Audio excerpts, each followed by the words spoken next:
Video SI joint pain relief exercise. அதாவது low back பெயின்ல நம்மளோட முதுகு தண்டுவடம் இல்லாம சைடுல வர்ற வலிக்கான பயிற்சி தான் பார்க்க போறோம். எந்த சைடு வலி இருக்கோ அந்த காலை பின்புறமா வச்சுக்கோங்க. வலி இல்லாத காலை முன்னால தூக்கி வச்சுக்கோங்க. தூக்கி வச்சதுக்கு அப்புறம் பாதத்தை உள்பக்கமா இன்வர்ட்ஸா திருப்புங்க.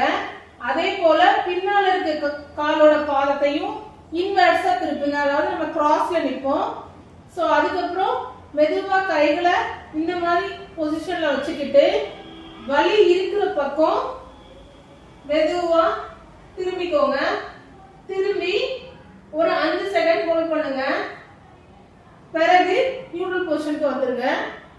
இந்த மூமெண்ட்டை ஒரு 10 முறை ஸ்லோவா ரிப்பீட் பண்ணுங்க.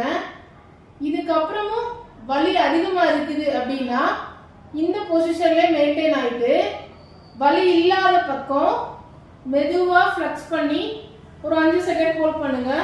ஸோ அப்போ இந்த SI ஜாயிண்ட்ல உள்ள ஸ்ட்ரெயின் ரிலீஸ் ஆகும். திருப்பி ரிலாக்ஸ் ஆயிக்கோங்க. மெதுவா சைட்ல வலி இல்லாத பக்கம் சாஞ்சி ஒரு 5 செகண்ட் ஹோல்ட் பண்ணிட்டு ரிலாக்ஸ் பண்ணிடுங்க. இந்த மூமெண்ட்டையும் 10 முறை ரிப்பீட் பண்ணுங்க.